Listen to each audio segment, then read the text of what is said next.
45% of it matches another job description, and we have no idea who can do what. Well, you figure it Uh, out. You oh figure it out. wow! Guys, you figure it out. Roland's about That needs to be creating. done. He's about creating opportunities and problems, but not solving them necessarily. It's just the problems will solve themselves.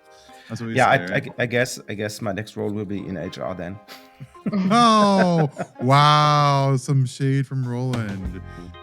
Welcome to the What's Your Baseline podcast, where we demystify enterprise architecture and business process management. We're here to bring best practices and lessons learned from our years to your ears, as well as interviewing friends we met along the way on our professional journeys. My name is Roland Volt, and I'm joined today by my co-host, JM Erlinson.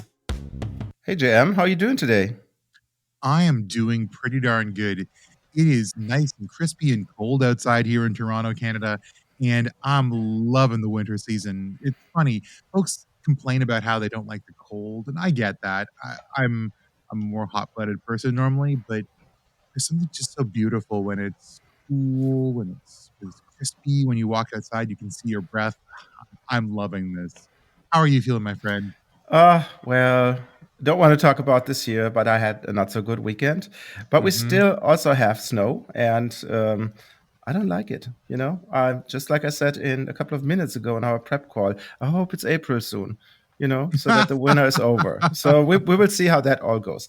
But speaking of which, prep call, we have a wonderful guest today, Lotte Vugs, who's dialing in from the Netherlands and will talk with us about process mining data, which is obviously a key topic when doing process mining projects, and just between us girls here, obviously a big pain in wherever as well, right, to get this right. And Lotte has a good approach to remove that pain, at least a little bit, I guess. So welcome, Lotte. Well, thanks for that introduction, Roland. I'm very happy to be here. Roland always puts his best hat on to tell everyone why someone's here, and taking away a pain in the butt is definitely a good part of process mining, cleansing, and data manipulation to make it work for you, right?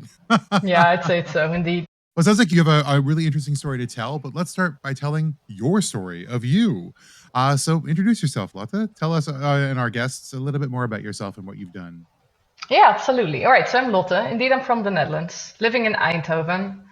Short summary of myself: I have no pets, one husband, two co-founders of a very interesting company that I'll tell you more about in this podcast, and 3 bicycles. Don't they count as pets? I mean, the 2 co-founders. Don't you have to keep them happy? Bicycles? Wait, where were you going with? I wouldn't go that far, no. I'm not sure if Martin would agree, but hey, who knows? I'll ask him next time. All right. So what is your background? How did you get to process mining in general, right? And obviously you founded a company. And if you could talk a little bit about that as well, that would be great. Yeah, all right. So a little bit to give the lay of the land of my process mining journey. I came across process mining in college. Here in Eindhoven, it's actually the birthplace of process mining, something we take a lot of pride in. So I came across it in college together with my 2 co-founders, and we all were amazed by what it could do. I have an industrial engineering background, so what you learn in college then are most techniques from which are invented in the 60s and the 70s, and then in came this new technique, which was like flashy new, that based on data could give you insights in how your process performed and where the bottlenecks lay. And that was something that interested all of us. It got us completely hooked. But when we went looking for side gigs in that industry, it was still so low that we couldn't find any jobs in it. And we found this technique so promising that we thought, well, if no one wants to hire us to do it, then we'll start our own company and do it as consultants. So we started Wave Process Intelligence as an implementation company to help and support customers in their process mining journey. Did that for 5 years. We're really excited with the results that process mining could bring in terms of transparency, in terms of finding and uncovering hidden inefficiencies.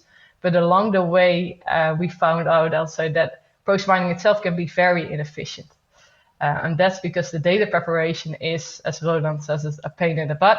I would just say it takes a lot of effort. And we saw that the problem persisted among the different tools you could use for process mining and among the different processes and different domains you could process mining apply to. And that's when we decided, okay, if we want to keep working in process mining and make this a scalable technique, then we need to do something about this data preparation issue. And that's when we started developing Konekti, a data preparation platform for process mining. Which we will speak about, I think, ad nauseum within the next hour or so. But before we get to this, can you tell us a little bit about you as a person? Besides that, you have 2 pet co-founders and 3 bicycles. What are your hobbies? What are your interests? What are your bucket list items? Oh, good questions, and a lot of them. So I think both career-wise and personally, I always like the data-driven approach to things. So I think most of what I do in my free time is also recorded either on Goodreads, because I love to read, and Strava, because I like to cycle, hence the 3 bicycles. So that's most of what I'm doing outside of work. Currently, I'm training for a big cycling event in France. The cyclists among the listeners might know the Marmot, which is a big cycling event. I think it's like the biggest thing, the professionals at the Tour de France. We amateurs, we have the Marmot. So that's the key bucket list item for this year. Yeah, I just was wondering if you have a yellow shirt on soon and I can see you on TV, but maybe not. Not yet. Not yet. I'm afraid that I was never really that good in sports, to be honest. It's one of the things. I would be the one that was picked last at gymnastics. There's even this one story where I would play field hockey as a kid, and sometimes we would play games with other teams, and our team fell short. Or their team fell short. They would have like less people than we did, and then we would have this conversation like who wants to play with the other team, and somehow unanimously I was always the one that could play for the other team. Oh, that is mean.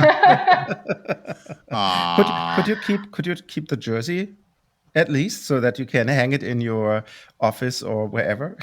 Yeah, the kids' jerseys of all the different teams. Of course, of all the other teams that you played on, No. I'm afraid my power is more within process mining and data engineering than it is for field hockey. But I mean, well, here's the thing: we want to pick you first today to talk a little bit about how this works. And here's the thing: let's get into the meat of the topic today, because we usually structure this the same way every time, sort of the why and the how. And let's start with a why. I'd love to hear from your description, from your language, what you talk about when you talk about process mining. I know we've covered it in a few different shows, but just in case someone hasn't gone through our back catalog, tell us about what you see as process mining. Okay, sure. So process mining is a technique to analyze business processes, and it uses the data stored during execution of that process to do so. Basically, when you execute a business process, a lot of data is being stored, and process mining uses that data and creates kind of like X-rays of business processes using that data. And that way, it's a very objective and highly data-driven technique to find both inefficiencies in processes or compliance issues, where things happen that you didn't expect, but also don't want to happen in the future.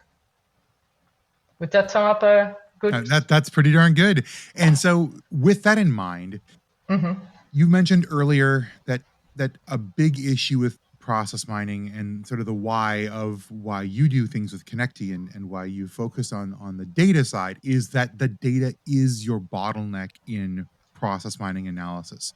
So tell me about where data comes in and why at a conceptual level, data can be such a challenging part of the process mining execution. Yeah, of course. So to execute process mining, to create those X-rays of business processes, you need your data in a very specific format. You basically want to know what happened to what thing in the process in which moment in time.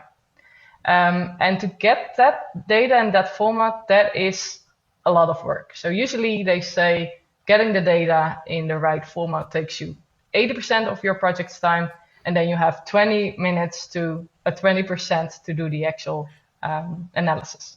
I can confirm that. So I remember our approach back in the day was to have short projects. Not those super long half year, full year, 100 gazillion connections, but hey, give us your data.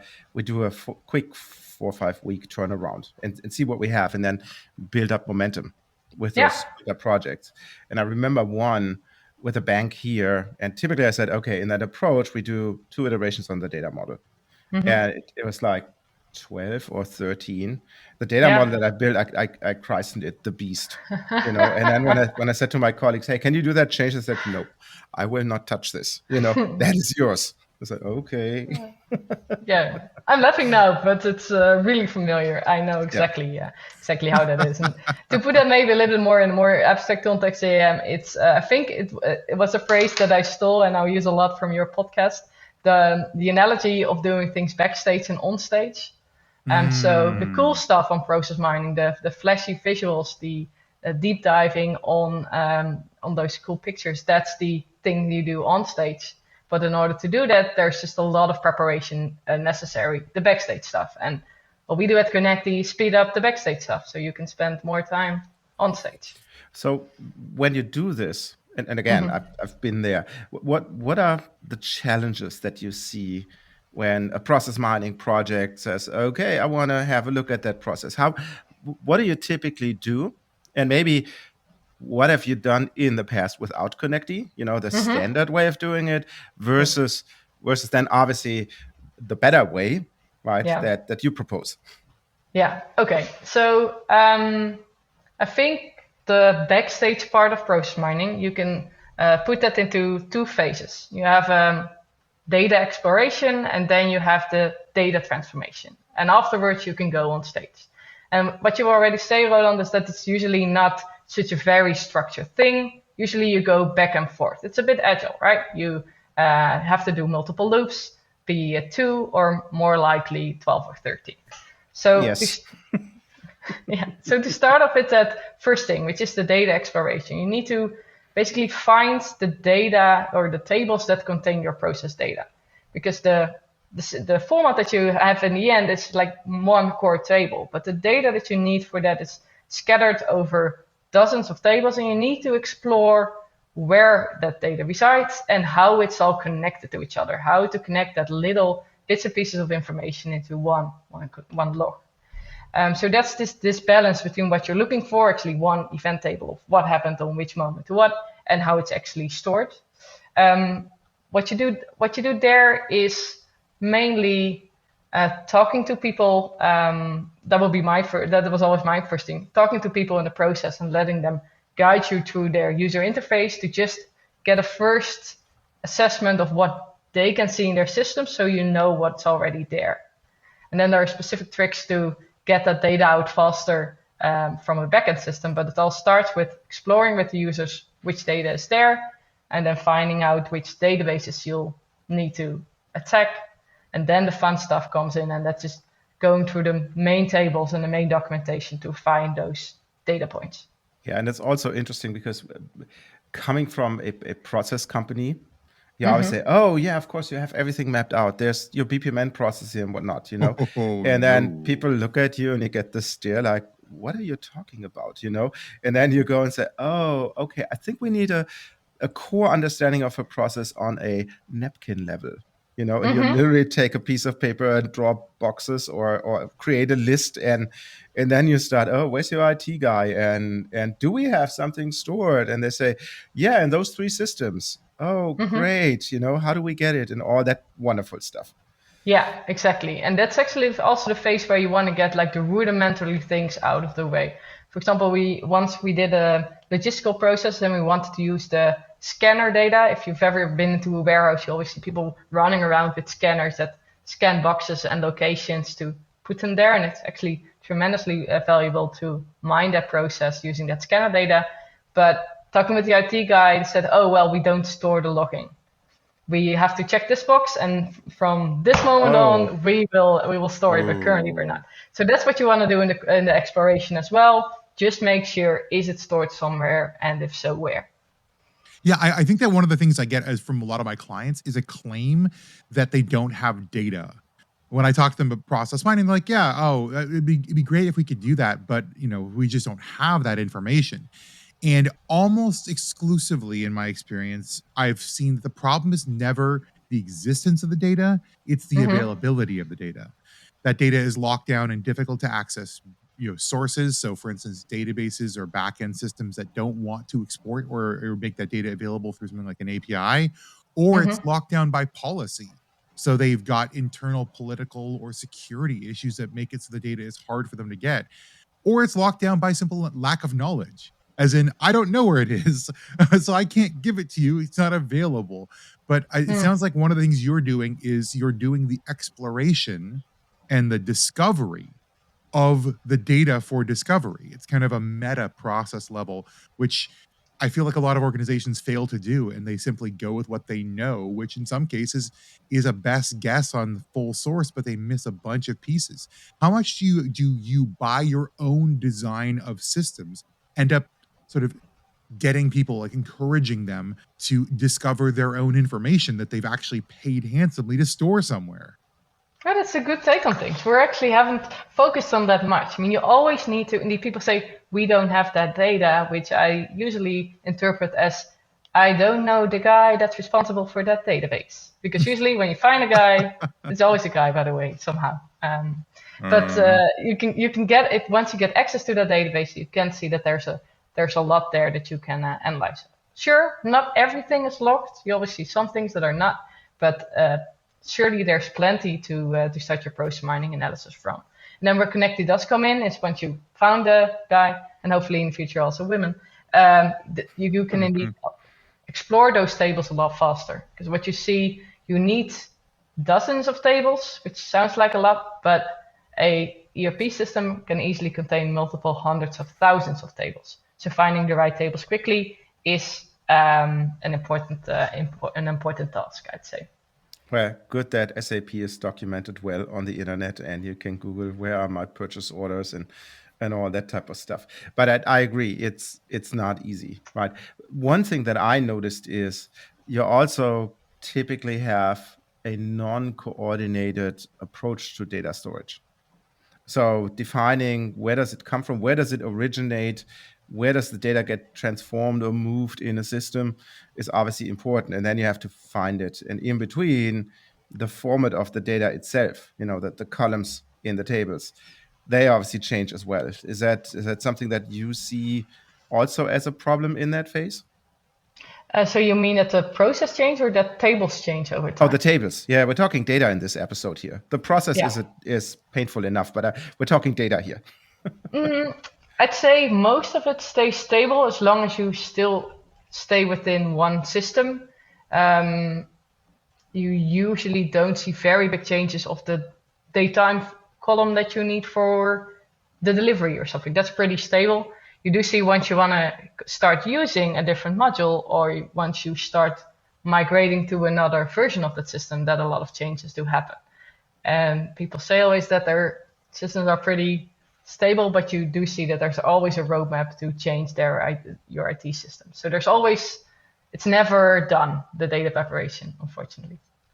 Yeah, when I think about data preparation, I also think about data keying, because that's one thing that I've seen as a huge challenge. When you say it's a process from end to end that passes through these 7 systems, the process instance ID may take a ton of different forms because each system has its own way of capturing a unique identifier for a case. I would assume, and maybe correct me if I'm wrong here, that a big part of this is helping to map out the landscape of what a journey of a single case looks like by the data we're tracking the case itself. Does that make sense? Yeah, definitely. And that's for people that are a little bit less familiar with process mining, that's maybe a completely new, but within classical process mining, you have this notion of a case, something that you can follow through your process. Yeah. And the whole reasoning is that case is fixed, right? There's one thing that you follow through the entire process. But what you usually see is that it's multiple related things, related objects that you create over time that have a little bit of your own life cycle. And that might sound a little bit abstract, but to put that into a process that people might know, when you're a customer, you could reach out to a customer service desk, a help desk, and then you could create a ticket to get your issue resolved. And you can create multiple tickets in parallel, right? If you have multiple issues with your system. Now you could track a customer over the cycle just to see how many tickets they've created over time, how much time was in between them. You even sometimes have these difficult performance indicators that say we only say an issue is resolved if the customer doesn't reach out again within 30 days. So that would mean, okay, we wanna follow our customers, but for other things, you might want to look into each ticket individually instead of looking into it from a customer perspective. So there's usually different things that can be created and changed over time, and they are related to other things. So there's not one thing in a process, indeed. That makes sense. And that means that you have to have some sort of tooling in general to try and get a wrangling of this data to make it work. Now, traditionally, how would you resolve an issue like this? And I'm talking before the work you've done with Konekti and the approach you've taken. Traditionally, how would you resolve these disparate sources, these distributed data sets, and make them into something that made sense for process mining? And what does it look like now? Like what is the delta that comes with an approach like what Konekti takes? Yeah, awesome. Okay, so what you usually would do is you go to a whiteboard and you would draw out a process, right? And then you would create a hypothesis. What is the key thing we want to follow to the process? What are the activities we want to include? And then you start extracting, exploring, and transforming your data to get your event log from that single case perspective, say the customer. Sure. So you will write those codes, you will write what Roland calls the beast, following and focusing on this one case perspective. And for that, you would need to know most of what you are looking for beforehand, right? Because you have to write that all out. And in order to feed the beast or structure the beast a little bit, you would need to know beforehand what you're looking for and what you're going to add to the beast.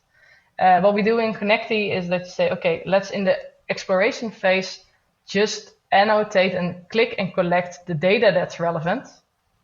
And then along the way, put in the relationships between different objects, different things in your process. So Right. let's say a customer is interesting, a ticket is interesting, a customer help desk officer might be another object that you want to include in your analysis. And then you start adding the activities to them. For a customer, that might be their creation. When you think about customers, you always think maybe they have different subscriptions. Let's also add an object for a subscription with a creation and any modification. A ticket is related to a customer and has these activities that I want to map out. And for the resource, these are the activities that I want to include on the resource level. So you would just get all these little nuggets of information and map them along the way in a very agile approach. And only once you say, okay, I'm satisfied with the nuggets of information I currently have, now I'm going to start preparing my event log. And that's actually only the moment in time that you choose a perspective on your process. So then that's the moment in time where you say, now I know all this information, let's start out with an analysis from the customer perspective.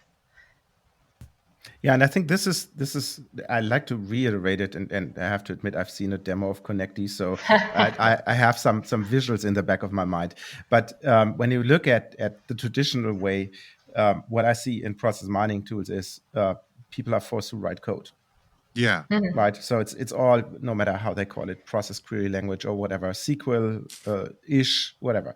Right. So people have to write code, which is a big bummer for business analysts because they typically don't do this. And then there's another tool set that like an Alteryx or a Nime, which is a visual interface, right? Which is a little bit more business user friendly. And I created the beast in one of those. But the key thing is you need to know from the beginning what you want to track. right? So in that bank example that I mentioned, we wanted to track the projects that they do, right? From somebody has an idea to the approval of this, which went through a process of different stages.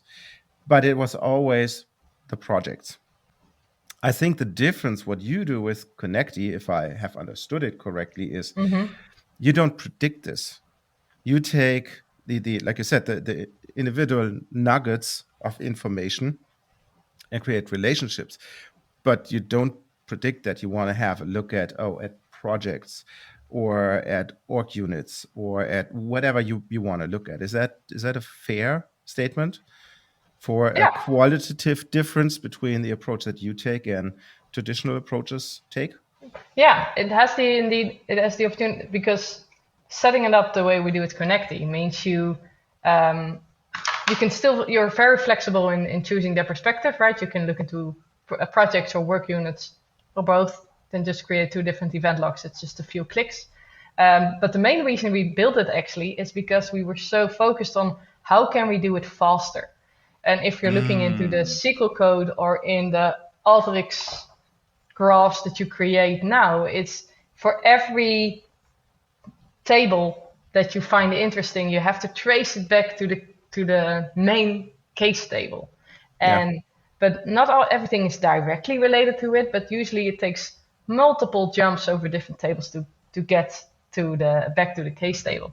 So what we thought with Connect is wait, but if we only identify the key relations, then that's easier.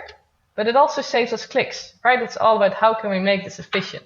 So it's both a way to do the data preparation faster and a way to make it a lot more flexible. That makes sense. I wanted to talk with because you use the analogy that you see like about a backstage and on stage. I wanted to Mm-hmm. talk about and think about the need for different levels of technical acumen in different roles along the way.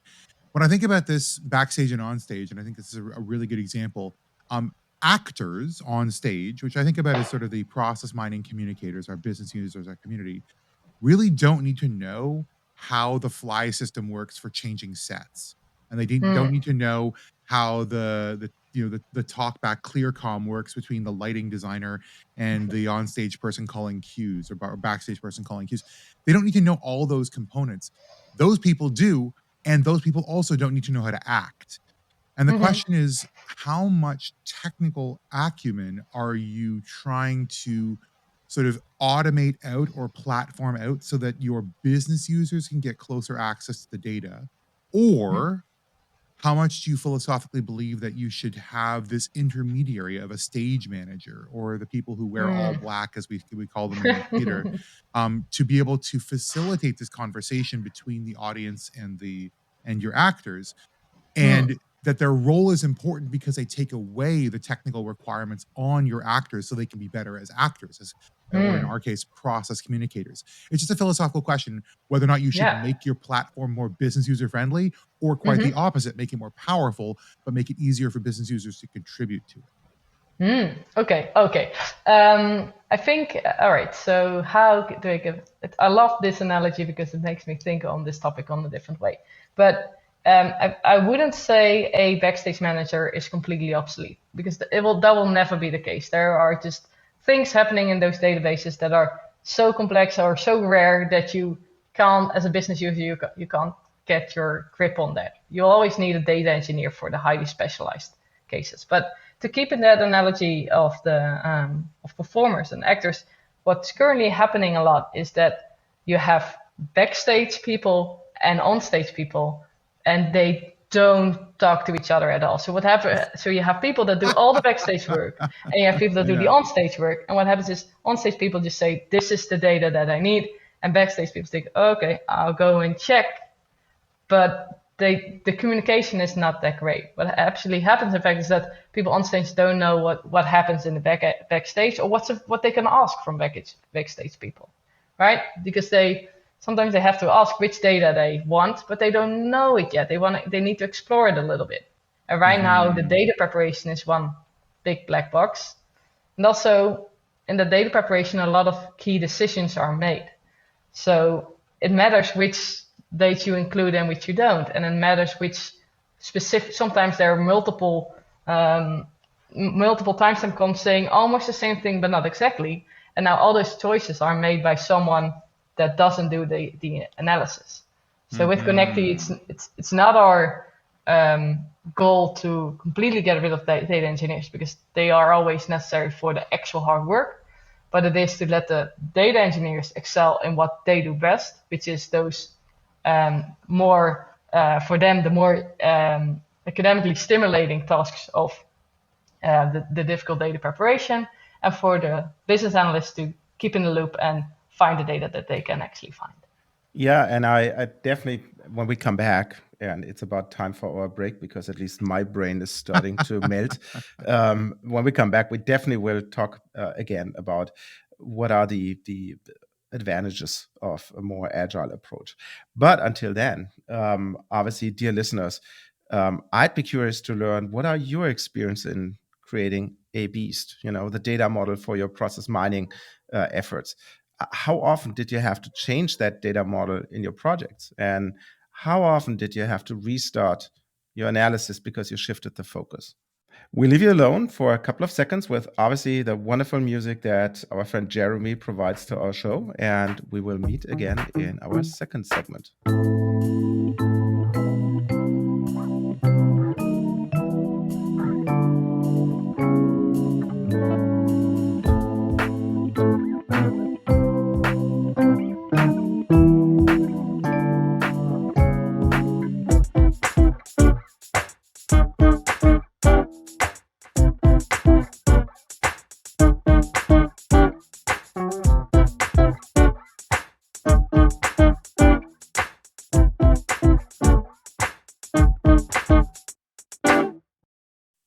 And we are back with our second section with our fantastic guest today, Lotte. Well, Lotte, that was a really amazing conversation about the why. We really got into the sort of why data preparation in process mining is so important.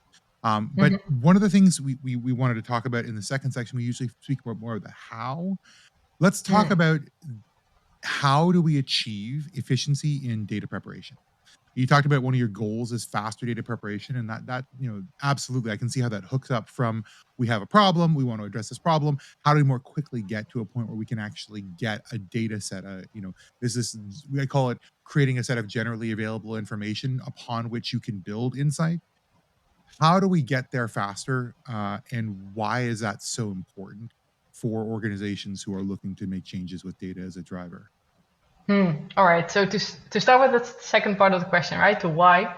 I think the need for efficiency within data preparation, it's all about the effort that it takes versus the benefit, right? You see this discussion happening on a lot of different layers. So you see, whenever you start initializing a project, that your CIO will say, it's a big risk. If we don't know exactly what the business case is that we'll find, right? Because process mining is partly exploratory. What are the inefficiencies in our process? We don't know yet how big it is, but it's this big of a time investment. I don't know. It's a risk. When you can decrease the time it takes, and therefore also the cost and timeline of a project, you also reduce that risk. Second, what you hear then after a process mining project, okay, we love the results, but from the project team, we just hated how much time it took us to get there. All the delays in the project, usually the time investment you need is a bit higher than estimated at the beginning. And then lastly, time matters when you go and scale your process mining initiatives. When you've taken those two hurdles, made your CIO enthusiastic and your project team enthusiastic as well, is that when you increase the number of process mining data models that you create, you also increase the maintenance time that it takes you, right? So Roland explained the beasts. Imagine having to feed and maintain 10 beasts or 20 beasts or 50 beasts. Yeah, I think the challenge is if you want to use process mining after an implementation. So you figure out the problem, you put in whatever your solution design, you do changes in systems, blah, blah, blah, blah, blah. You obviously want to use, ideally, your same process mining project to see the change that happened. And that's most likely not the case if you introduce new applications in your process or remove something. You basically not really 100% start over, but you have quite an effort to adapt your existing data model to the new reality of your now new as is state. And that is something that gets easily overlooked. Yeah, and even when in those rare cases where the IT landscape for an end-to-end process remains the same, you still see that you continue to build upon your process model because you find out that your inefficiency is in the second leg of the customer journey. So you Yeah. want to zoom into that, get more details on that. And when you fix that, you see that another issue pops up in the last leg of it. So you want to expand on that. So it's always a work in progress. Yeah, that's the fun. That's the fun of it, of course. Yeah. Yeah. I also want to loop back, Lotte, on what you said about increasing or decreasing time to value. And I kind of want to put another caveat on that because I feel like, well, you can increase time to value, sure, whatever. You can decrease the overall cycle time of a process mining project with what you're talking about, which is a focus on data and efficiency of data preparation. The thing that I feel is most valuable here, and I wanted to call it out very specifically, is you are increasing or you're decreasing the time to perceived value. Because I feel like a lot of CIOs, a lot of senior leadership, the data preparation is viewed as kind of a necessary evil, that it doesn't Mhm. itself have any value. So even if Mm. your overall timeline is shorter because your data preparation time is shorter, it's way more valuable because the data preparation itself is shorter, right? The analysis time, which is perceived as valuable, is can be as long as you need. Like, oh my goodness, I could do multiple iterations on this data. Oh, but you darn data engineers didn't take all your time with all your technical stuff. Yeah, you got your stuff done quick, which was Mhm. that was the burden we had to bear. If they can break that burden down and decrease that time, it's decrease the time to perceived value, which I think is kind of cool because you're getting rid of the stuff people don't like to acknowledge they have to pay for. And Mhm. that I feel like as a communicator, as part of what we do, Roland and I, that's a big boon to us because one of the hardest hurdles for us to get over is people saying, this feels hard or this seems like it takes too long on the technical side. I don't see information quickly enough. And we all on the Mm. call know that data preparation is key to getting the right information on a visualization. But how many times does someone ask you, well, can I just set a dashboard? And you're like, well, there's like a bunch of steps between now and data that is ready to show on a dashboard. Like I can throw what you're showing on a dashboard, but it won't mean anything. Like you have to understand there's like there's layers of preparation we go through, but like if you can reduce that time, I feel like that is itself a huge benefit because you are decreasing the pain points of a Mhm. whole process mining life cycle. And that's super cool. Yeah, and I think for most people outside of like the process mining team, it's the insights, right, that matter, and rightly so, because the insights drive the actions, and that's what it's all Yeah. about. So for them, I think indeed you have a point, but objectively they shouldn't care where you spend your time on as much as long as it gets you to those insights as fast as possible. But then you need to do it well because otherwise you get with the wrong insights, and that's what you want least. Now we open a complete different topic, like how do you Ooh. charge for a process mining project? Is it a Ooh. time and Ooh. materials thing? Is it a value? I don't want to go down that path, but that's Mm-hmm. an interesting conversation to have at least. Mm-hmm. Maybe for the next episode where we invite you, Lotte. So Oh let's yes. keep that on the table. But Mm-hmm.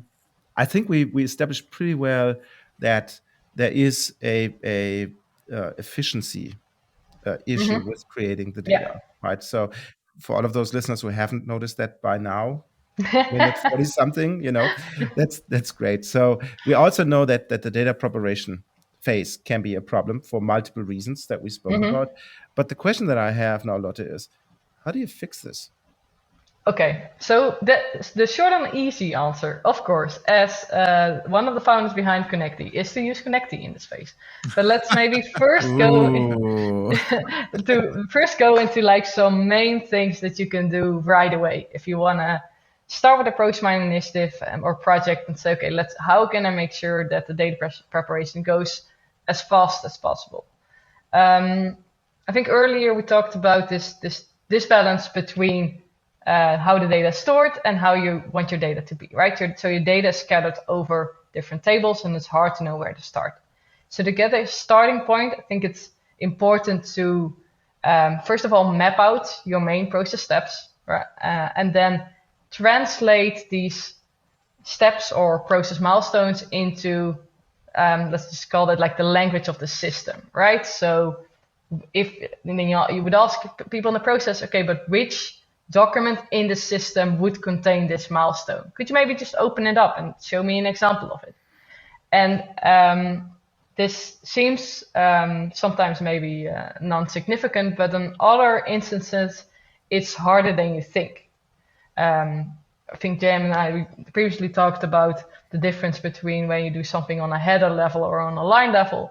But to come back to maybe a more non-technical example, I talked before about like a customer support process. And there, if you're going to look into like closing a ticket, when can you close a ticket? Is that something that you do on a ticket, or is that somewhere else? You could. The easy answer is you close a ticket, so it's on a ticket level. But when you have the internal definition that you can only close a ticket if the customer hasn't reached out to you in any way 30 days on a stretch of 30 days or longer, then it might be something that you need to track on a customer. And those nitty gritty details matter. So defining your milestones and defining on which level or which object they take place helps you a lot when you go and prepare your data in a later stage. And the second, when you have those objects that all have activities, it's important to map out together how they are related on a conceptual level, right? Is the customer directly related to a ticket? Probably, but in other cases, it goes over different documents. So it's not a direct relationship, but an indirect. And knowing how they are related is also very helpful when you start doing your data preparation. What else? What can you do outside of using Konekti? Perhaps, of course, the inclusion of an SME is important. So letting them walk you through the front end of the systems that you use for a process and showing them what they perform, which activities are in there, check it with your mapped out process, and also to see which timestamps they can already see from the front end, because then you know for sure that it's stored somewhere. That can help you in getting a better mental picture of where the data is stored and why. Yeah, having the SME is really important from my perspective, because how many times have you done a project on something that you have no idea how it works? You're like, I just have a bunch of data in a big freaking CSV, and I have no idea what this pertains to. Let me just give you some insights on it. Yeah, but you also have the other opposite, Jam, where you talk to a business person and you say, oh, show me, and they said, I have no clue how this comes together. I just fill out this form, so I think it's really, really challenging to get these things, figured out, to say at least before you actually can start doing something and creating your data model. But maybe, Lotte, maybe we go a little bit into the nuts and bolts now, once you figure that out, you got your napkin level process and you've identified the tables and all that type of stuff. And you said it in the first segment, but maybe what is the steps that you then actually take? What's the actual doing so that at the end of the day, you get your beautiful data table that gets ingested in your process mining tool, and then everybody says O and R when looking at the discovered process. But what's that middle step again? Yeah, so that's about the transformation. So you know where most of the data that you need is stored, and now you need to transform it into this nice event log. The process that you take there depends a little bit on the tool you select. Most tools are relatively unstructured in that, and you can use whatever way you would want. If you basically write your data transformation in SQL, you can start wherever.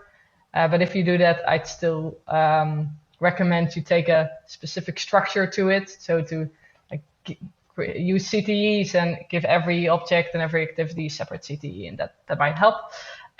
With Konekti, it works as follows. So you define the building blocks of your event log first. So those are objects, things that flow through your process and have a life cycle, have activities. You create activities, things happening to those objects, and you relate objects to each other.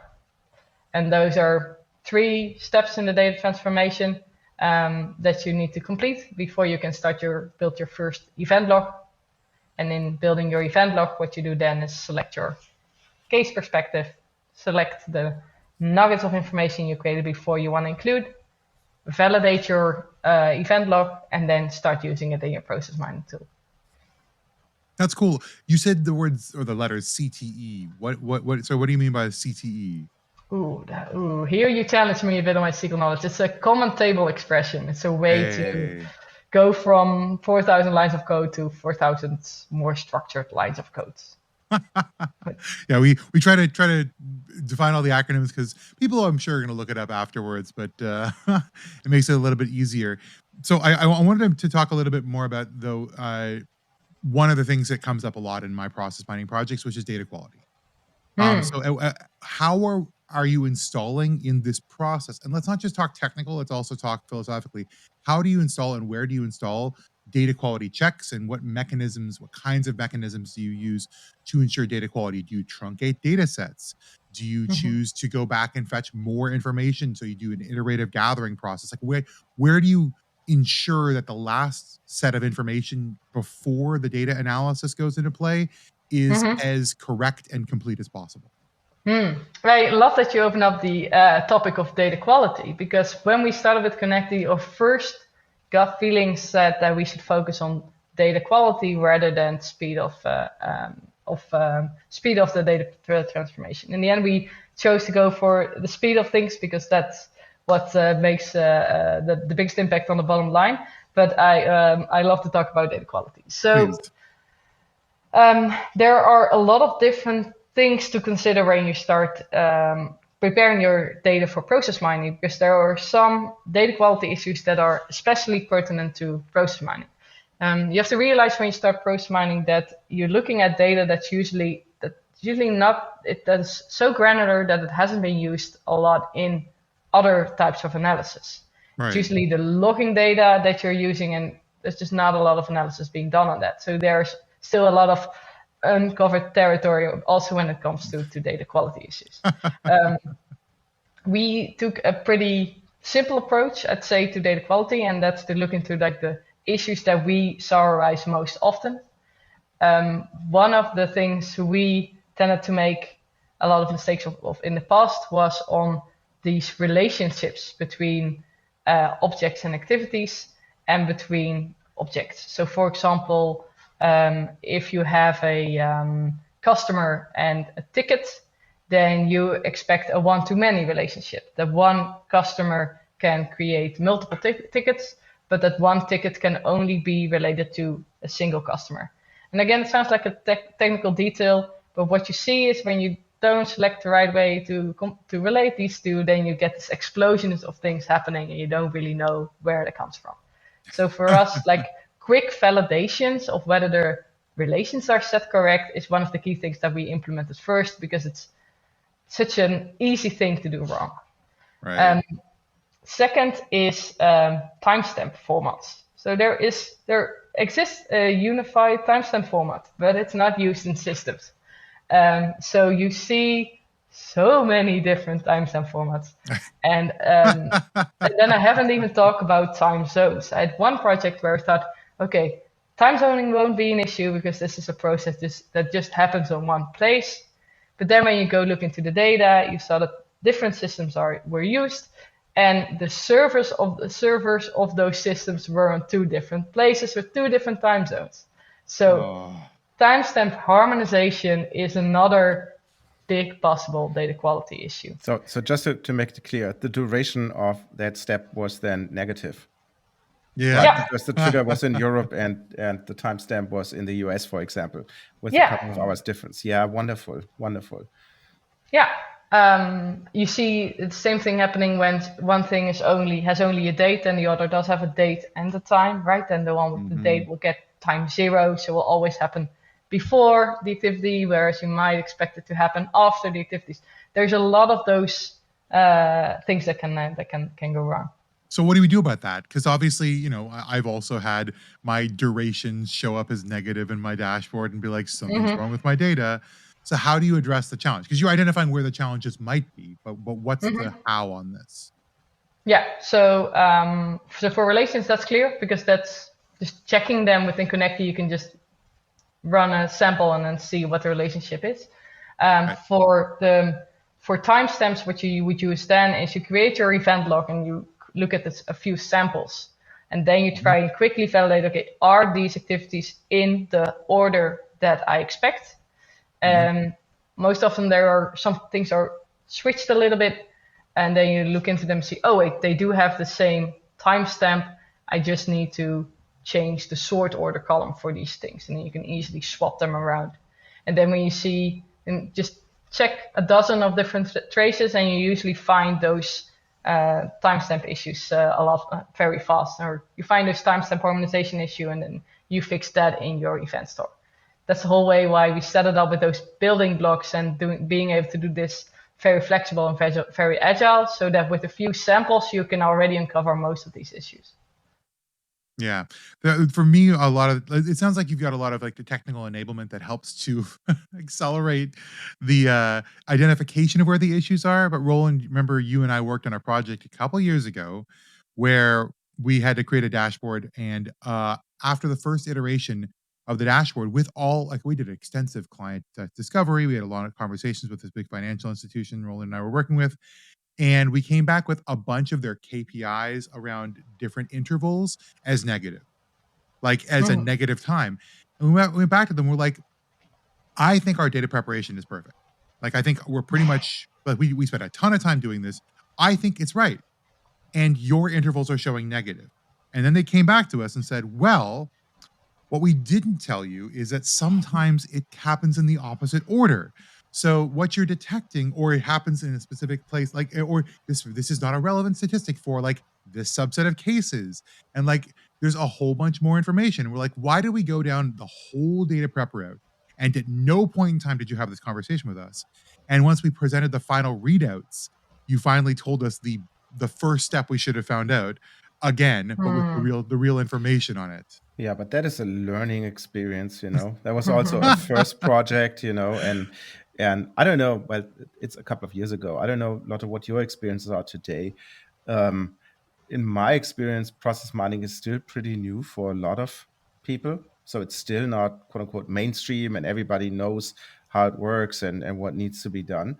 But I have the hope that in a couple of years it becomes mainstream and people will ask the right questions from the beginning and you don't run into those issues. But well, we'll see. We'll see. So I think we're approaching the hour slowly of the show, and I guess it's time for another break. But before we let you go into the break and obviously listen to a little bit of music, I do have some questions for you, dear listeners. Where do you see the future of your process mining data preparation? How will you bring together the backstage and the onstage that we spoke about? And how do you accelerate your data cleansing and harmonization? And then by these means, obviously provide better insights to your community. We leave you alone for a couple of seconds to think about this. And I'm pretty sure if we ask Lotte, she will have an answer for this. But before that, we're listening again to some nice music from Jeremy. I won't come, something coming over. I won't come, like something coming over. I won't come, like something coming over. I won't come, like something coming over me. Something coming over. Giving everything, giving everything, giving everything, giving everything, giving everything, 'cause All right, we are back for the last section and conclusions for this episode. My goodness, Lotte, this has been it's been a really exciting and interesting delve into the idea of data preparation and accelerating time to value for your process mining project. Now, so it's a summary for things we've talked about over the course of the past hour or so. We've talked about why data preparation is important and what that 80-20 rule of backstage and onstage was. The ideas of data exploration, finding all your information, and data transformation, harmonizing it so it's actually useful, as well as a brief touch on data quality to make sure that it's also accurate and complete. To do that, you'll need people involved in your process, systems to help to collect all that information together and make it into a format that's usable, and ultimately process for data preparation for your process mining. And so I think, Lotte, that's been a really cool set of topics. And I think everyone wants to know the next question, though, is how might we help our audience get in touch with you and find out more about how you do it with Konekti? All right. Well, first of all, Jen, that was a very good summary, I think, of our conversation. As a quick call to action, easiest thing is to look up on our website. So that's getkonekti.io. There you'll learn more about how Konekti works and why it speeds up data preparation so much. You can also reach out to me personally if you want to see a demo or want to request an evaluation license for Konekti. That's Lotte at getkonekti.io. I'll be happy to get you started. And of course, you do have a LinkedIn page. Of course, yeah. And all that stuff that we're going to put in the show notes for your convenience, dear listeners, because as I always say, you're not about to take notes while you're driving. So just go to the show notes and we will have all those links for you there. Perfect. Well, talking about the show notes, and this is a quick pitch for whatsyourbaseline.com, because thank you so much to all of our listeners for coming along with us. We'd love for you to go and see more about our show. We see lots of folks coming and watching each episode, but head over to whatsyourbaseline.com for show notes and more information, as well as lots more links to different episodes. For this episode specifically, whatsyourbaseline.com/episode 63. But please, go onto the website, go onto our LinkedIn, follow, share it with your friends. We love seeing our community expand, and we love connecting with people like Lotte, who are fantastic to connect with topics we love and care about in this industry. But we will see you later, friends. And until next time, I've been J.M. Erlinson. I'm Lotte. And my name is Roland Wold. And we will see you in the next one.